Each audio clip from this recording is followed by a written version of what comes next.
Oi, tá nos ouvindo agora, Ricardo? Ouço bem. Boa tarde para vocês. Boa tarde, a gente também. Boa tarde, Ricardo. Bem. Ricardo, a gente estava passando aqui alguns trechos da entrevista do Paulo Nogueira de ontem, onde ele fala aí sobre essa crise, toda essa situação, que ontem o dólar, né, bateu a 6,30 e agora, hoje, teve um novo leilão do Banco Central para tentar conter essa alta, e agora parece que houve um recuo, já baixou um pouco. Queria sua análise sobre essa questão toda, se esses leilões são suficientes e o que está acontecendo, né, para essa alta tão grande. Claramente é uma queda de braço. Uma parte da queda de braço é política, ou seja, tem setores do mercado que agem politicamente para desgastar o governo. Já bem, se o dólar permanecer nesse patamar, o primeiro trimestre do próximo ano, com juro alto e o dólar mais alto, vamos ter inflação mais alta e queda da atividade econômica. Ixi. Ou seja, um cenário negativo para qualquer governo. Qualquer governo que tiver dólar subindo, juros subindo, inflação subindo, ele se desgasta politicamente. Então tem uma parte do mercado que opera politicamente. Agora tem outra parte, que são os pitbulls ou rottweilers. Eles sentem quando o governo está confuso ou com medo. Por exemplo, se o Banco Central tivesse começado a fazer essa operação de venda de dólar há 40 dias atrás, nós não chegaríamos nem no 6. Porque o mercado saberia que o governo está disposto a agir e agir pesado. Agir com cara feia, não é só agir. O Banco Central aceita essa especulação por semanas a fio e depois aumenta em 1% a taxa Selic, o que provoca mais endividamento. Eles falam que o fiscal está ruim, mas o fiscal primário é o governo que faz. O fiscal financeiro, quem faz é o patamar da taxa de juros. Então, na minha opinião, volto a dizer, espero estar enganado, mas na minha opinião, há erros generalizados. Inclusive o erro de ter mandado muito tardiamente o pacote para o Congresso, que gera uma semana de incerteza. Vai aprovar, não vai aprovar, vai ter orçamento em janeiro, não vai ter orçamento em janeiro. Então, eu lamento dizer, mas é um conjunto de equívocos de condução e de análise. Ô Berzoini, o fato do Lula estava no hospital, saiu do hospital, eles também aproveitaram um pouco essa situação da saúde do Lula para fazer todo esse ataque especulativo, você não acha? Não, mas ali houve outro tipo de ataque, daí é do pessoal da política. O pessoal da política adoraria que o Lula estivesse muito doente, ou até que chegasse a um patamar pior ainda. Porque é um pessoal que acredita que só com mais privatizações, só com mais liberalismo, com corte de direitos, é que o Brasil vai conseguir crescer. A turma que adoraria ter o Milei na presidência. Então, esse é um episódio dentro da crise. Então, o Lula já está curado, já está voando para Brasília, vai atuar, obviamente, com os devidos cuidados, vai atuar para ajudar a aprovar, mas o fato é o seguinte, o pacote saiu tarde, o pacote, na minha opinião, está equivocado, especialmente no que diz respeito ao imposto de renda, já devia ter aberto a discussão agora, abrir a discussão para votar, né? Mesmo que não vote até dezembro, até sexta-feira, amanhã, mas que prepare para começar a votar no ano que vem e debater como é que faz para eliminar os privilégios que setores expressivos do capital têm em relação ao imposto de renda. Mas o mercado já está todo nervoso só com essas medidas que foram enviadas e agora já está reclamando que abrandaram as regras aí do BPC. Se tivesse mandado junto o imposto de renda, não estaria pior ainda? Depende de como que você manda. Esse é o problema, que a minha divergência de uma pessoa que apoia o governo, eu quero ver o governo dar certo, quero ajudar, mas essa demora demasiada fez com que o tempo para o debate ficasse muito curto e fez com que a faca do Centrão ficasse mais afiada. Então, quando eu falo de imposto de renda, é claro, nessas circunstâncias atuais, com essa condução que foi feita, com a falta de base, eu já falei para vocês aqui mais uma vez, que mandar PEC para o Congresso é se expor. O ideal seria ter adotado outra estratégia com projeto de lei. E qual seria a outra estratégia? Lá, assim que terminar a sessão, mandar o projeto de correção da tabela de imposto de renda e da tributação de dividendos. Ah, mas a Faria Lima vai estressar. Aí eu quero ver estressar, explicando calmamente para o povo que você e eu pagamos 27,5% e que os banqueiros, os Gerdaus, a turma da Vale do Rio Doce, não paga nada. Então, assim, vamos fazer política? Fazer política é enfrentar contraditório. Essa política de alisar a Faria Lima, olha, fizemos uma reunião com os banqueiros. É a mesma coisa que você, sem ter 5 quilos de carne, fazer uma reunião com o leão, com a onça e com o tigre. Você vai lá e vai fazer uma reunião com a onça, com o leão, com o tigre. Se você levar 5 não, 50 quilos de carne, pode ser que eles te ouçam. Mas se você for desprovido da carne, você vai ser o almoço. E quem estiver junto com você também. Vamos lembrar, o Banco Central aumentou 1%, é 50 bilhões por ano. É uma vergonha o Galípolo votar nisso. O Galípolo assinar essa ata. Essa ata é uma vergonha. O que a ata do Copom diz é o seguinte: o Brasil não pode crescer e não pode gerar emprego. Essa é a ata do Copom. Então, você acha que houve um erro político nessa condução do ajuste fiscal, né, do pacote fiscal, que era cobrado pelo mercado, o governo tinha que fazer alguma coisa, o próprio arcabouço exigia. Então, houve um erro político na condução, na sua avaliação. Eu não sou contra o ajuste fiscal, só que num governo do nosso campo, uma parte pode ser para ajustar equívocos, por exemplo, no BPC, mas a outra, porque é verdade, o BPC teve um salto imenso, que alguma forma de manipulação ocorreu. Isso aí eu não tenho dúvida. Agora, você não aproveitar essa discussão para mandar a questão dos dividendos, e não esses 10% que querem cobrar. Cobrar 10% de dividendos, me desculpe, mas é subestimar a inteligência de quem paga 27,5%.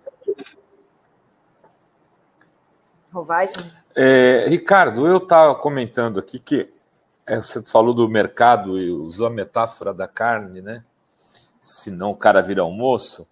Mas tem uma outra coisa que eu sinto nessa especulação aí, que ela não é parte só dos grandes donos do mercado, né?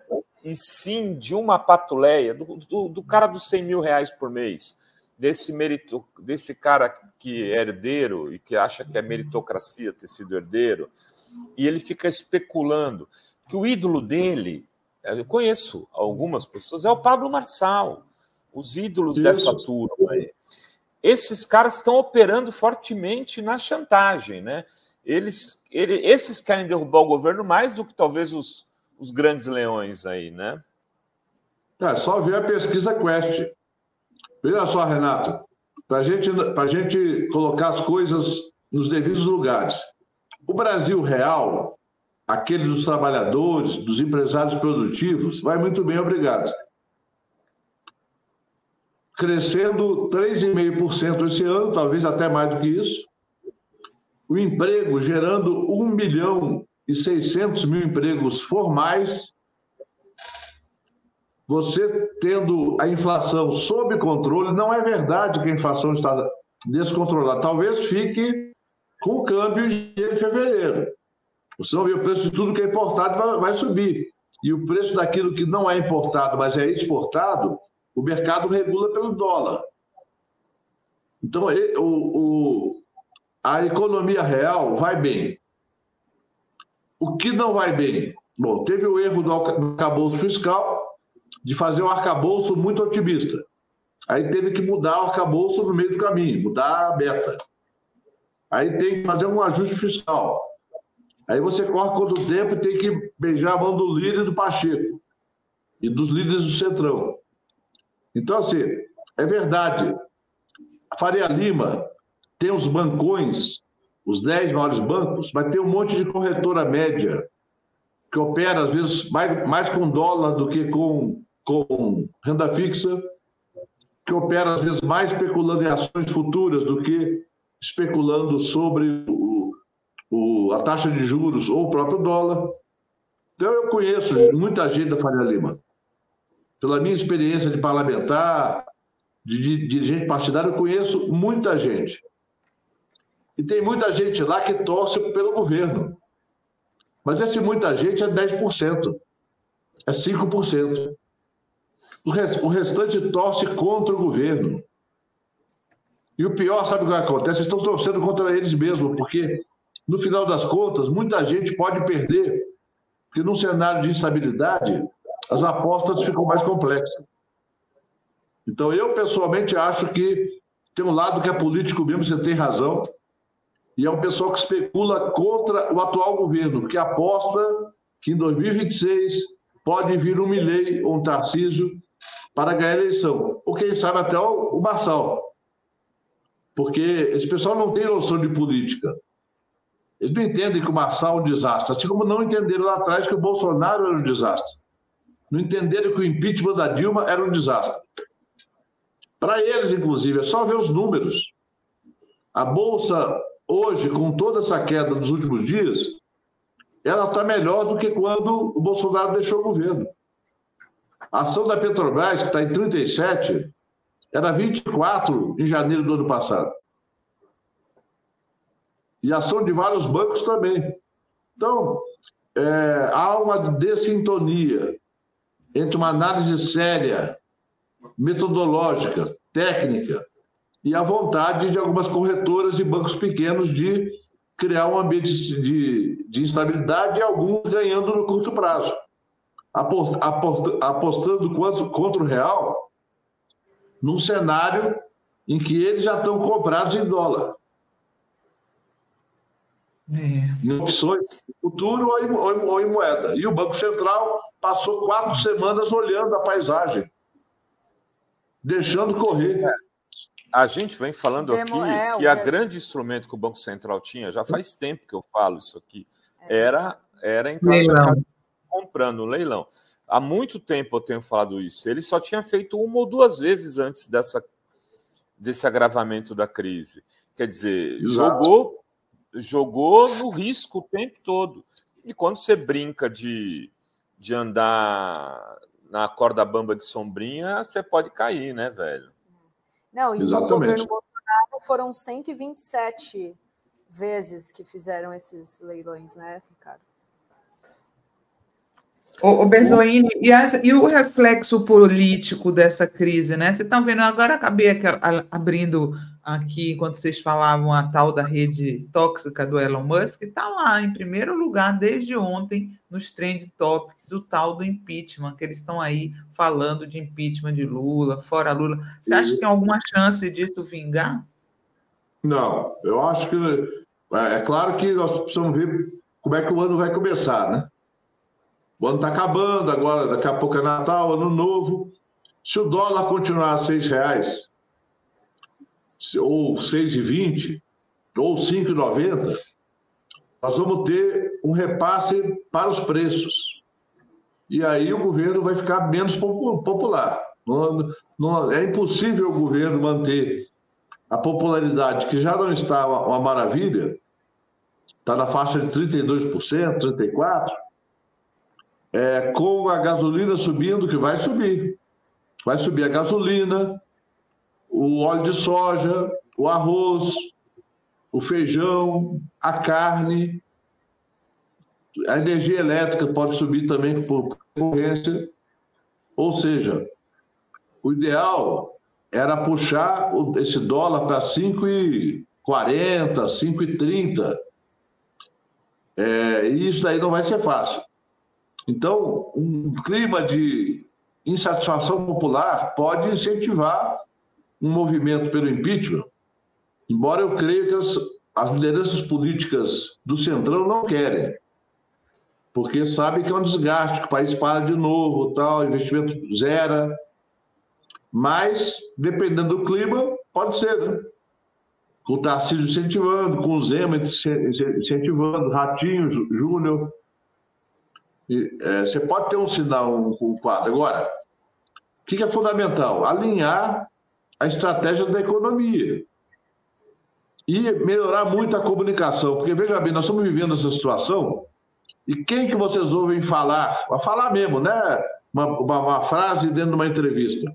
Dizer claramente assim, olha, o país está crescendo, está gerando emprego, o dólar é um pedaço disso, a inflação não está em descontrole, a inflação está rodando próxima de 5%.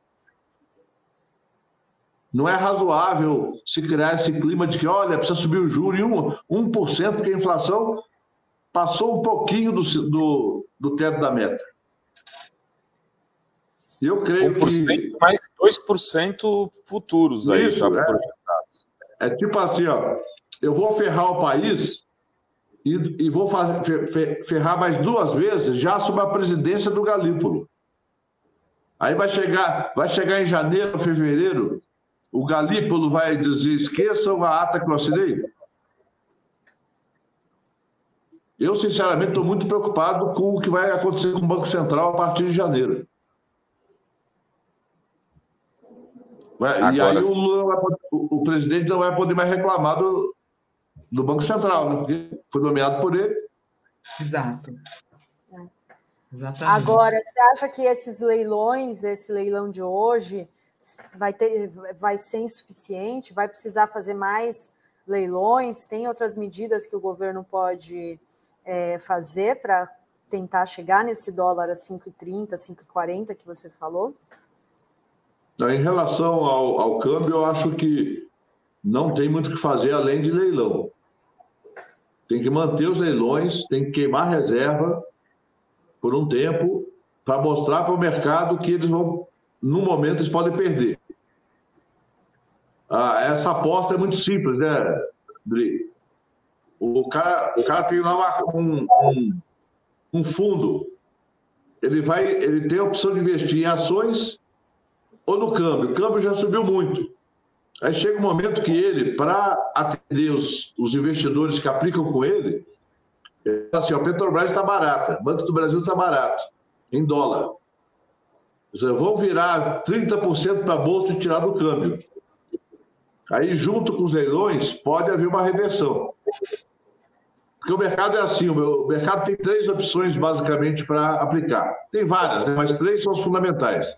Ações, futuro de juro e câmbio. São as 3 opções de especulação. As demais são de investimentos mais perenes. Então, por exemplo, Petrobras rende de dividendos 18% ao ano. Então, um fundo de ações que compre Petrobras barata e mantenha na carteira por um ano já tem garantido 18% sem imposto, porque não paga IR sobre dividendo. Se ele pegar os dividendos do primeiro semestre e a ação subir R$3, por exemplo, ele ganha, ele vende, já ganhou, já embolsou o dividendo e ganha o lucro. No lucro ele paga imposto. Então, é uma conta que quem está na operação de mesa faz. Certamente, uma parte dessa manada que foi para o dólar é porque havia um ambiente na Faria Lima, no Bradesco, no Itaú, dos bancos estrangeiros. Olha, o dólar vai dar uma rentabilidade de 10% em 15 dias. Aí ele pode realizar isso e embolsar o dinheiro, ou pode apostar que o dólar vai subir ainda mais. E esse é o desafio do Banco Central, não permitir que a especulação continue por mais tempo. Agora, tem uma conjuntura internacional também, né, Ricardo? Porque ontem a Ibovespa caiu 2,99, foi para 120 mil pontos, como você falou, mas a Dow Jones caiu 2,58, a Nasdaq caiu 3,56 e a SP 500 caiu para 2,95. Porque ontem, porque houve um anúncio do Fed americano, o Banco Central deles, e que só teria no máximo espaço para 2 quedas de juros no ano que vem. Então, isso é verdade que o Brasil, a moeda brasileira real foi a que mais desvalorizou aí percentualmente, né? Mas o ambiente internacional também ajuda essa situação. E aí uma coisa que eu falei agora há pouco que eu queria saber, no final do ano, não tem sempre aquela ida ao dólar do pessoal que quer tirar o dinheiro do banco para pagar menos imposto, contabilidade e tal. Pelo menos eu sempre via isso, o dólar subindo no final do ano. Quer dizer, tem esse efeito também ou não? Tem remessa de lucro também. As multinacionais, por exemplo, a multinacional que colocou dinheiro no Brasil a 4,50, agora ele pode levar de volta a 6. Entendeu? Tudo arbitragem. Então você tem razão. No final do ano, sempre tem alguma valorização do dólar e também, muitas vezes, tem valorização. O dezembro paga muito dividendo. Então, muita gente entra na Bolsa para pegar dividendo. Esse ano teve um movimento no começo do mês. Depois, com essa especulação do dólar, refluiu o movimento da Bolsa e o dinheiro provavelmente foi em massa para o mercado de câmbio. Juntou com a questão da remessa de lucros, porque em dezembro todo mundo no mundo todo fecha balanço. Então a matriz de um banco na Europa, olha lá no Brasil está bom de tirar o dinheiro de lá em dólar, tá? Para compor o resultado do banco. Para o Santander tira do Brasil, 30% do lucro do Santander vem do Brasil. Ele pode falar assim, vamos aproveitar agora em dezembro e levar, porque tá caro lá, o dólar está barato, o dólar está caro, o real está barato. Então ele pega R$1 bilhão, converte em dólar, vai dar 160, mais ou menos, milhões de dólares para compor o resultado do banco. Então, assim, eu não estou dizendo que o problema é todo de inoperância, mas uma boa parte é inoperância. Muito bem. É isso, Dri, Sinara? Deixa eu ver aqui. Tem algum ponto que você gostaria de destacar, Ricardo? Não, apenas que o governo precisa agir no campo da comunicação. Veja bem, quando tem essas movimentações, se você pegar o meio de campo da economia, tem um monte de gente tomando decisões agora sobre investimento. Aí, se os juros subiram e o câmbio subiu, muita gente pode rever a intenção de investimento. Eu ouvi um economista grande da Faria Lima, mas que não é de direita, ele, dizendo o seguinte: o grande risco é começar o ano com um ambiente não de recessão, mas de estagnação. Apesar dos bons números, por conta do câmbio e dos juros, começam no ambiente de estagnação. Aí todo mundo toma decisões defensivas. Todo mundo bota 5 zagueiros para defender as suas posições. E aí o governo pode ter um terceiro ano que não seja digamos, de otimismo para os trabalhadores e para os empresários que não são os grandões, os médios. Isso pode ter um custo político altíssimo. Então, tinha que pensar agora uma ofensiva de comunicação para mostrar os bons resultados na economia real e para dizer o seguinte: o BNDES está trabalhando, o Banco do Brasil está trabalhando, a Caixa Federal está trabalhando para fazer o crédito para as empresas. Porque se a Selic for a 14,25 de fato, o custo do empréstimo vai ficar muito alto. E aí, se os bancos públicos não atuarem para baixar esse custo, vai ficar muito difícil para o empresário médio e pequeno. Vai ficar muito difícil. E quem gera emprego no Brasil é o médio e pequeno. O grande gera muito menos proporcionalmente do que o médio e pequeno. É isso aí. Tem aqui o Edson Joani, terrorismo dos talibancos de investimentos. E o Saulo dizendo: o mais estranho dessa escalada do dólar é que no ano passado o déficit do governo foi bem maior do que o previsto para 2024 e o dólar estava a 4,90. Mas que do ano passado o déficit ele foi contaminado ainda pelo rescaldo do Bolsonaro. O desse ano ainda já é Lula puro, praticamente. Teve os precatórios, mas o resto é Lula puro. Então, o discurso neoliberal é o seguinte: já passou um ano, no segundo ano tem um déficit de 0,7. 5, né? Não, eu acho que vai dar 0,7 no PIB. A hora que fechar as contas dá 0,7. Não, eu acho uma maravilha, 0,7 é uma maravilha. Desse ponto eu não tenho problema, mas o mercado tem. E aí fica fazendo terrorismo, né? Está descontrolada. É só pegar os grandes jornais. Todos os analistas, que são lobistas, na verdade, falando que o mercado o fiscal está descontrolado, o Lula é um gastão mesmo, o Lula gosta de gastar, ele não sabe o impacto que isso tem na expectativa do mercado, e por aí vai. E a mídia comercial participa disso, né? O editorial hoje do Globo é responsabilizando diretamente o Lula pela alta do dólar. Acho que ontem a Folha também. Ontem a Folha foi da mesma linha. Exatamente.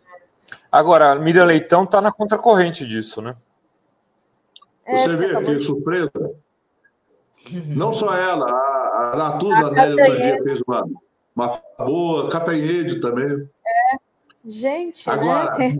A fala delas não vai para o Jornal Nacional, não. Talvez a Miriam vá. É só a Globo News que não tem audiência. A coluna da Miriam de hoje tá. Olha, eu assinaria. Ela tem um trecho aqui, eu vou até ler.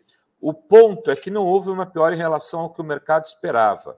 Isso quando esperava no começo do ano, desse ano, quando mantinha outro patamar de preços dos ativos. No boletim Focus de 5 de janeiro, a previsão era de um déficit primário de 0,8% do PIB e uma dívida líquida, descontadas as reservas cambiais, de 64,25%, com uma alta do PIB de 1,6%.